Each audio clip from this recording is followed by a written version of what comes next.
Bienvenidos a Personajes de la Venezuela Virtual. Estoy con una amiga que se encuentra en Maracaibo y que, bueno, vamos a ver a dónde nos lleva la conversación. Es una de estas personas que uno se encuentra en Instagram y se guinda de una vez en conversaciones que son súper animadas y, bueno, después descubre que pues, se trata de una de estas personas que escribe, que además es excelente profesional y, bueno, sorpresas de las redes y vamos a tratar de disfrutar esta conversación así como uno disfruta la conversación en Instagram. ¿Cómo estás, Mónica? Mónica Eh, Márquez. sí, muy buenos días a todos. Desde Maracaibo les envío un saludo venezolanísimo a todos los que no están en mi país. Bueno, encantada de estar aquí. Para mí también sorprendente, pues siempre me muevo en el ámbito médico porque soy médico. Entonces estoy así como que estrenándome en estas cosas, pero bueno, bien, a ver. Mira, pensando que estás en Maracaibo, yo quisiera que tú me dijeras en qué se distinguen los maracuchos, qué tres factores tú tienes que saber para decir este es maracucho. Bueno, muy a mi pesar, debo decir que somos escandalosos, que hablamos en tono fuerte, ¿sí? A donde llega un maracucho se distingue por su hablar en tono un poquito elevado, ¿no? Por supuesto, en un lenguaje muy particular, palabras que solamente usamos en Maracaibo y en el estado Zulia. ¿Qué te digo yo? Por ejemplo, la taza no es taza, sino pocillo. El coleto de pasar, de limpiar el piso no es coleto, es lampazo y cosas así, ¿no? Además, refranes, dichos populares, historias de aquí de Maracaibo que son tan antiguas, por ejemplo, como las historias de los grandes mentirosos maracuchos del centro, Roñoquero y Mamblea, por ejemplo, que son personajes que yo, bueno, por supuesto yo no conocí, son de 1800, ¿no? Pero que todavía por allí se cuelan algunas historias en algunas señoras mayores que todavía hacen pues la transmisión verbal de esas cosas, ¿no? Sí, el maracucho se caracteriza sí, por una jocosidad que a veces quizás pueda rayar en cierta fanfarronería que quizás en otras latitudes no es muy bien vista, ¿no? Pero bueno, es parte del asunto. Mira, y en la vida común y corriente de una persona nacida en Maracaibo, qué importante es el hecho de tener petróleo. O sea, es algo así que nos dicen, bueno, yo soy si uno ve esas películas de gente, por ejemplo, de Texas y de sitios así que dicen, yo tengo en mi pozo, en mi jardín tengo un pozo petrolero Acá. y de alguna cosa, eso también ocurre en Maracaibo. No, no, no, no. Por cierto, yo no nací en Maracaibo, yo nací en Cabimas, que es la costa oriental del lago, en los campos petroleros, en un campo petrolero que se llamaba Miraflores, que era de la Mene Grande Oil Company, porque mi papá trabajaba como bioanalista en el hospital de la Mene Grande, mi mamá era enfermera, ahí se conocieron, ¿no? Eh, Era muy frecuente, por supuesto, ver para nosotros en Cabimas los pozos petroleros, toda la industria petrolera estaba allí al lado de nosotros. Aquí en Maracaibo, los campos, o sea, en la parte que es Maracaibo, los campos están como más retirados, Campo Boscán, o sea, están como en las afueras de Maracaibo. Pero sí es bien particular que se tenga esa visión, ¿no? Porque a mí me pasó que estando fuera del país, yo decía que yo era del Zulia, que era de Maracaibo, y por supuesto en los Estados Unidos, por ejemplo, me decían, dime en el mapa dónde queda. Yo le decía aquí, cuando veían el lago de Maracaibo, me decía, ah, bueno, es donde está el petróleo. O sea que tú debes de tener petróleo, el cuento, pues, de los pozos petroleros, del petróleo en el patio de la casa, ¿no? Pero bueno, no es tanto así. Al menos eh, yo no soy del tiempo del reventón del Barroso, ¿no? En donde sí era más frecuente eso, ¿no? Pero no, aquí los campos están más retirados. Ya en Maracaibo ya no queda casi nada de aquella industria petrolera eh, próspera, pues ya eso lo sabemos, ¿no? En toda Venezuela. Pero, Sí, por ejemplo, una persona, bueno, tú, por ejemplo, naciste en un campo petrolero y yo me sí, imagino siempre en en el Zulia, pues, digamos así, alguien de la familia trabaja para la industria petrolera, claro, ¿no? O sea, estás de claro. alguna forma relacionado, o sea, si no era tu papá, tu mamá, si no son los dos, si no es alguien, ¿no? O sea, Sí, sí. Bueno, en Cabimas todo giraba alrededor de la industria petrolera. De hecho, sí, era, como digo yo, Cabimas, una vez que la industria cambió de, de fisonomía, pues de dueños, vamos a decir así, pues todo Cabimas, todo Bachaquero, Menegrande, todo cambió. De hecho, yo los considero un poquito como pueblos fantasmas, ¿no? Porque quedaron como, quedaron como un reducto allí al lado de una industria que cada vez fue menguando, cada vez fue menguando, y, y quedaron como aislados. De hecho, pienso que el Zulia estuvo bastante aislada desde el punto de vista incluso geográfico, sabemos por el asunto del puente, etcétera, ¿no? Que, por ejemplo, la parte de Maracaibo estuvimos bastante más apegados a las costumbres quizás de Colombia que a las costumbres del resto del país y por eso probablemente por allí los teóricos digan que por eso es que somos un tanto diferentes del resto de los venezolanos, ¿no? Eh, sí, la verdad es que es bien particular haber nacido en un campo petrolero. Los olores, los colores son diferentes. Hay pintores incluso importantes de Cabimas, no sé si conoce, por ejemplo, al señor Darío Suárez, que pinta una pintura muy de Cabimas, muy de San Benito, muy de campo petrolero, muy de las calles del centro de Cabimas, esas calles que eran prósperas en una época. Había una gran actividad económica. Tú no necesitabas ir a otro lado a comprar nada, todo estaba allí. y, Sí, el hecho de tener el lago también influye, o sea, sí, es algo así que uno, no sé, está sí, siempre, tiene casas que ven hacia el lago, o sea, es parte claro, de la vida. sí, sí. Para mí el lago es el remanso, siempre, ¿no? El lago es la conexión celeste. El lago es bueno, no es el cable a tierra, es el cable al agua. Yo vivo, por cierto, en un edificio muy alto y todas las mañanas lo primero que veo es el lago, o sea, el amanecer en el lago. Yo creo que eso hace de Maracaibo una ciudad bien particular, ¿no? Quien viva cerca del lago se da cuenta de que hay un olor particular, de que hay una calidez diferente, hay una humedad. Sí, es eso que quizás los poetas antiguos hablaban de, de, de esa especial calidez de esta ciudad, que tiene que ver, por supuesto, con la presencia del lago de Maracaibo, definitivamente.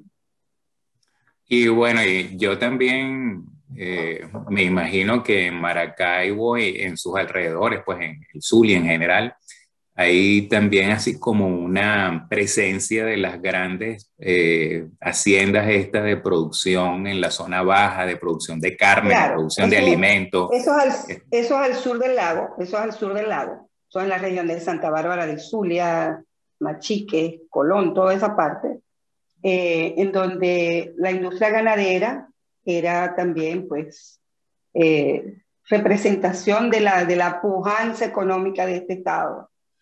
Eh, la industria ganadera, láctea, por supuesto. Eh, en la región cercana a La Guajira también había una gran industria de avícola y de cabras, ¿no? Por la influencia guayú. Eh, sí, claro. El Zulia realmente yo pienso que ha sido de los estados con más recursos que se han podido explotar y aprovechar de otra manera, incluso desde el punto de vista turístico, todo lo que es el lago, todo lo que es el paseo en el lago. Jamás, creo que nunca ha sido bien mostrada la belleza del sur del lago. de todo lo que es Ceuta, y toda nuestra ascendencia cultural, incluso afro, que vino también al lago de Maracaibo a través de tambores y de ciertas culturas, ciertas costumbres religiosas que son propias de nosotros. Por ejemplo, San Benito. Yo siempre nombro a San Benito porque, por cierto, le tenía un miedo terrible a los tambores. Me daba mucho miedo, era la vibración. Ahora entiendo, por supuesto, de adulta, que es la vibración de los tambores que te hace sentir dentro y que te hace despertar ciertas energías dentro que quizás con otras músicas no pasaba. Le tenía mucho miedo a San Benito cuando estaba pequeña. Era una costumbre, además, ir a bailar a San Benito, tú sabes. Se saca San Benito de la iglesia con tambores en la mañana, se bailaba por toda Cabimas, igual que en Betijoque, creo que en el Teatro de Bello hacen lo mismo, y Sí. luego lo vuelven a traer.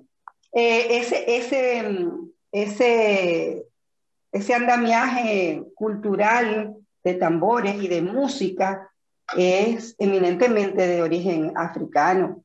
Yo no preciso mucho cómo llegó al sur del lago, pero en el Congo Mirador, que incluso hay unos documentales muy hermosos acerca de eso, pues se constata que hay una africanidad así, o sea, bien enlazada con lo que es la zulianidad también, la gaita. La gaita tiene de tambor también, la gaita de tambora, o sea, hay muchas cosas zulianas que realmente son muy hermosas cuando uno las conoce y las vive, ¿no? Mira, que quizás punto único en el país o punto más, digamos, en el que quizás todavía se pueda convivir así, en Maracaibo o en el Zulia en general se puede convivir en cierta forma en la cotidianidad con los guajiros, ¿no? Sí, claro, claro. Lo cual Aquí, no ocurre en otras regiones del país que haya, digamos, la presencia así del sí, aborigen, de sí, la cultura precolombina, digámoslo así, sí. porque Sí, se diluyó, ¿no? sí. Yo, por ejemplo, me formé como médico aquí en Maracaibo. Luego viajé a Caracas, bueno, luego fui a Amazonas a hacer rural. Allí estuve, trabajé 2 años en Puerto Ayacucho, lo que era territorio federal Amazonas. Luego me fui a Caracas a hacer mi posgrado de radiología en la Universidad Central de Venezuela. Y de regreso a Maracaibo, ya trabajando como especialista, me consigo en el Hospital Universitario de Maracaibo. El 85%, 90% de mis pacientes durante muchos años eran guajiros, todos, eran guayú. De guayú y de otras hernias que vienen también de Colombia.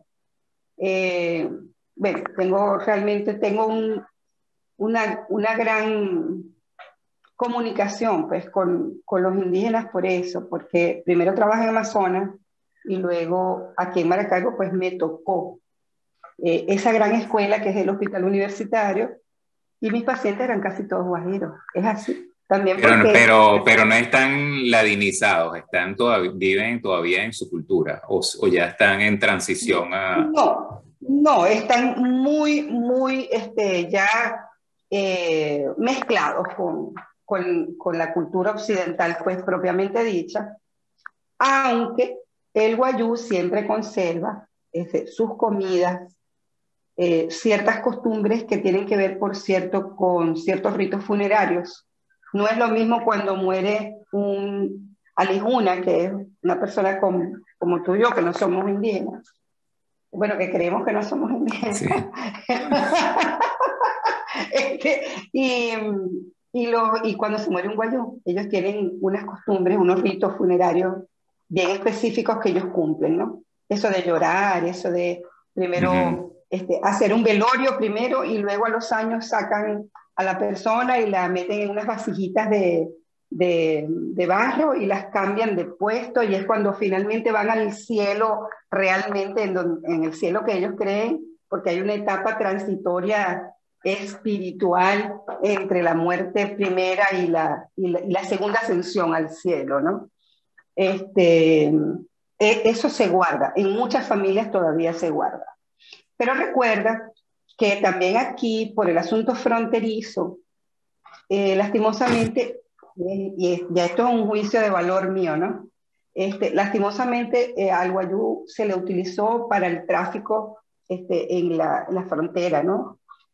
No solamente de lo que ya conocemos, sino también de armas y de cosas, ¿no? Al principio era solamente licor, ropa, etcétera, porque era más barato comprar ropa y licores en Colombia que aquí en Maracaibo. Había un gran mercado guajiro aquí en Maracaibo, por cierto. Uno no compraba ropa venezolana, compraba ropa traída de Colombia. Licores, cigarrillos, perfumes, de todo. Pero luego fue, tú sabes, degenerándose y droga, armas y toda la delincuencia y todo lo que ya sabemos, los secuestros, etcétera, etcétera, etcétera, ¿no? Entonces sí hubo eso, ese entrecruzamiento entre las culturas, quizás no de muy buena forma, pero sí hay muchas familias que conservan sus costumbres guajiras, comidas, ritos. Sí, bueno, yo, por ejemplo, sé porque me hice el examen del ADN que tengo 7% de indígena. Así que muy orgulloso, muy orgulloso. No, yo digo yo, porque bueno, mi papá era de Tovar, pero mi abuela paterna, según me contaban, era igual que yo, muy pequeña y aparentemente de origen indígena, de ese grupo indígena que había por Trujillo y Mérida, que no sé exactamente cómo se llaman, pero bueno. Sí, bueno, que Claro. eso en Venezuela es una de las cosas que quizás nos distinguen de muchísimos países latinoamericanos en que pues hay que buscar la cultura precolombina con la lupa porque digamos lo que uno ve pues esas casas coloniales tipo Coro o ahí mismo en Maracaibo, eso es después que fuimos digamos colonizados pues, ¿no? Aunque quizás los palafitos de alguna forma representan esa cultura en el lago de Maracaibo, Claro. pero me imagino que habrán también tomado en cierta forma la forma de construcción de las casas también no precolombinas, o sea, Sí, a los una palafitos sí, los palafitos se conservan en el área de Sinamaica, de la laguna de Sinamaica, que es para La Guajira, todavía Colombia, y aquí en Maracaibo, en una zona que se llama Santa Rosa de Agua, ahí todavía se conserva esa estructura de palafitos. Pero la Todavía se forma puede. de las viviendas no copió un poco la forma de las viviendas de españolas o no se sabe, no hay No, información no, de eso. yo no, al menos yo no manejo mucho esa información, no. Ujú. Tengo ahí un huequito arquitectónico, ¿no? Sí. Bueno, pues tú sabes que yo hice el Camino de Santiago, entonces fuimos a unos Ajá. pueblos celtas y resulta que en los pueblos celtas tú ves que las casas no son con paredes como uno las conoce, que son rectángulos, ¿no? Que encierran unos Sí, rectángulos, sino que son ovales o redondas. oval o redondas. Sí, Ujú. entonces, bueno, ahí decían que la estructura esta que nosotros conocemos, eso viene del lado de los romanos, o sea, que eso no existía Ah, antes bueno. como tal. Y si uno se Eh, pone a ver también eso, las casas de los Yanomami, pero en Amazonas, exacto, en Amazonas sí, está el chabono, que es la que es estructura esa también oval, redonda, que es en oval, donde, sí. en donde totalmente redonda. Y en el chabono pueden convivir dos o tres familias, porque en el centro hacen la comida, y ahí puede haber dos o tres familias que generalmente, claro, son consanguíneas, son, qué sé yo, primos, por ejemplo, que viven las tres familias allí dentro del chabono. Y esas casas sí son redonditas. Aquí en el Zulia no he visto casas redonditas, no que yo sepa, ¿no? Casi No, todas son así. los palafitos no son redonditos. No, son cuadraditos, ¿verdad? Montados, claro, en las estructuras esas de madera encima del nivel del lago, ¿sí? Y para el Congo Mirador también son así, y en todos estos los que llaman los pueblos de agua, pues, de todo Claro, el sur del lago. Ujú. claro. Pero las casas redondas sí las vi en Amazonas. Interesante saber eso, que lo que tú me dices de los celtas, ¿no? Porque, bueno, son culturas antiguas que definitivamente tienen que tener relación de alguna manera con Claro, algún lugar. sí. Mira, Sí. bueno, yo sé que tú eres una persona pues, que escribe y me llama la atención cómo llegaste a escribir. ¿Siempre escribiste? ¿Era una persona que también te has dedicado a la docencia? En cierta forma, yo diría que eres una mujer científico, una mujer digamos, de principios de investigación, Claro, de, de, claro. mu- de mucha lectura y eso. Entonces, ¿eso te sirve a ti de desahogo? ¿En qué Sí, momento? lo que pasa es que, bueno, mi experiencia, ¿no? Particular. Yo llego a la medicina porque no me gustaba más nada en el mundo. O sea, yo nunca me ubiqué como otra cosa que no fuera estudiando medicina. Jamás me vi, por ejemplo, trabajando como ingeniero o como arquitecto o como abogado. No, no, no, eso no era para mí. Eh, Creo que eh, algo de eso tomé de Carl Jung, este, porque es lo humano, es, esa, es esa vivencia humana lo que siempre me ha llenado, ¿no? Pero al mismo tiempo que estudiaba medicina, yo estudiaba ballet, yo fui bailarina de ballet. Ahí me contacté con otras cosas que no son las que tradicionalmente te enseñan en la Facultad de Medicina, que no debiera de ser así, porque si trabajamos con el ser humano, pues es cuando más consustanciados deberíamos estar con la parte pues, del fenómeno cultural humano. Pero bueno, lo cierto es que yo escribía y tenía todo escondido. Entonces, a instancias de un gran amigo del colegio del bachillerato, me dijo, vamos a mostrar lo que escribe, muéstralo. Y entonces, vamos a decir así, salí del closet, ¿verdad? Porque yo estaba enclosetada. No, para mí, mostrar mi primer poema, que lo hice a los 17 años, yo se lo dije a él y lo voy a volver a decir aquí, para mí fue desnudarme, fue como hacer un striptease, porque es exponerte, es abrir el pecho, es abrir el corazón. Eh, Sí. tengo, una gran, tengo una gran influencia, pues, definitivamente también de ciertas costumbres, digamos, espirituales que fui adoptando a través del tiempo, meditación, yoga, etcétera. Y poquito a poco fui soltando y salí del closet. Y entonces empecé a mostrar lo que yo escribía y me atreví. Y aquí estoy. ¿Y tú no crees que eso también es así como algo que ayuda a la sanación a veces de momentos en la Pero vida? O sea, que tú escribes y cuando lo ves, no sé, ya saliste de eso o quizás sigues sí, hasta que se estabiliza. sí, bueno, eh, sí, definitivamente.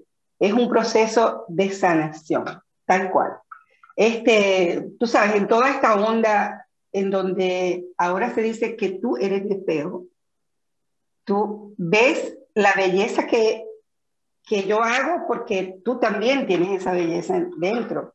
Y así, esa relación me ha permitido sanar muchos asuntos porque cuando uno está precisamente metida en ese closet, ayer en estos días leía a un poeta de Lara, no me recuerdo el nombre ahorita del señor, me disculpa el señor, pero él relata su vivencia de ir de nuevo a su casa materna y me gustó mucho porque él dice, desde la grieta, yo veo, o sea, él relata todo desde una grieta, o sea, como desde un hueco en la pared donde él se asoma a mirar a la casa materna y empieza a descubrir que lo que le decía la abuela era esto, que lo que le decía el abuelo era lo otro, etcétera, etcétera. En esas casas, por cierto, interesante desde el punto de vista arquitectónico también, de bares hechas con caña, etcétera, etcétera.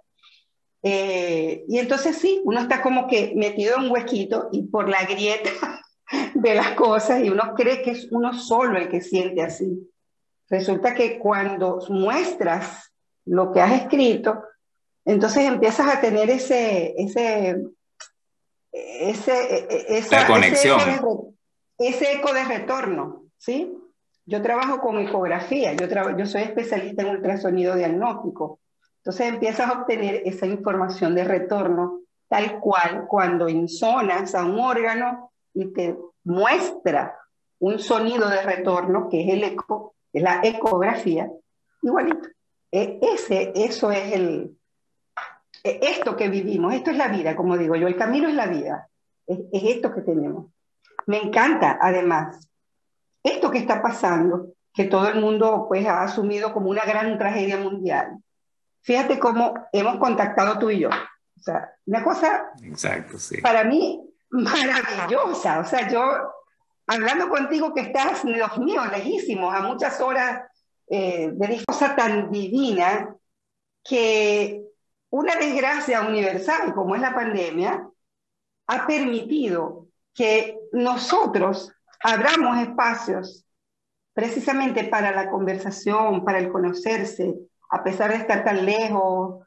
Eh, Esto que haces tú es maravilloso, mostrar todos los venezolanos que en el mundo entero están haciendo cosas eh, que son Venezuela, como digo yo, aunque no estemos en el mismo sitio, todos somos Venezuela. Claro, por eso digo yo que existe la Venezuela virtual, o sea, no tiene que ver con el Virtual, lugar solamente, sino que pues, la gente que están allá, los que estamos afuera, todos sí, tenemos algo que nos conecta, que es lo que se puede definir como que es Venezuela. Pues. sí. Yo Habemos tuve, pueblo, digamos, habemos pueblo. sí, yo tuve un gran mentor, un profesor muy hermoso en Filadelfia, en la universidad donde estudié parte de ultrasonido, que me dejó una enseñanza muy bonita. Él, él nos formó fue una experiencia que tuve a profesores de ultrasonido latinoamericanos, nos llevaron allá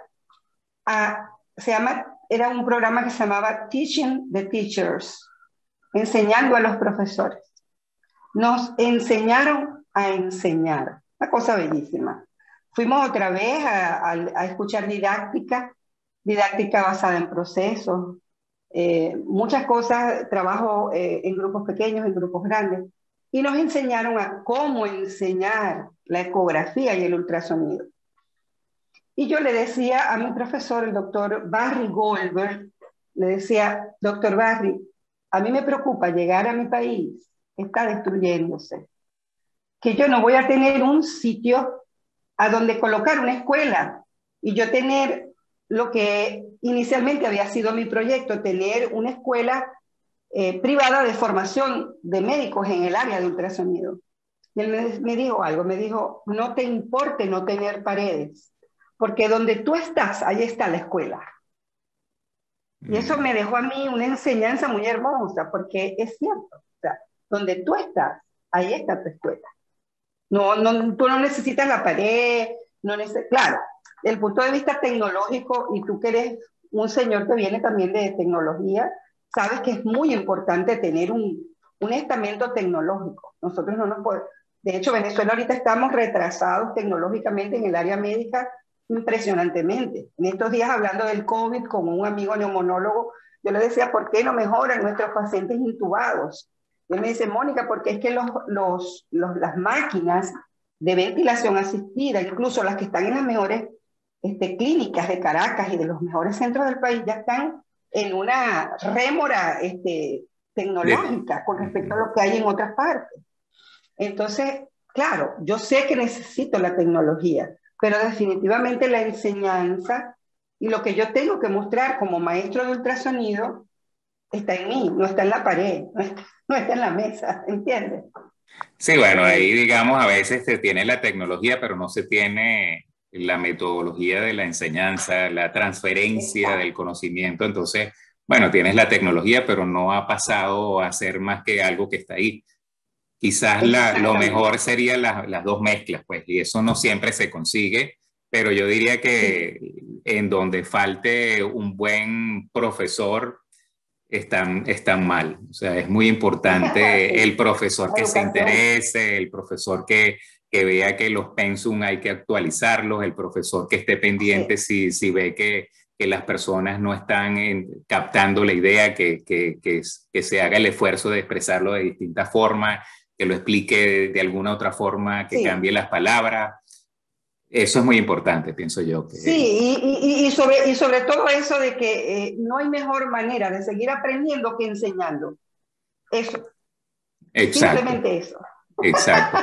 Mira, Mónica, Así es. bueno, estamos llegando al final de la entrevista y yo, como te comenté la otra vez, yo siempre le pido a las personas que dejen un mensaje.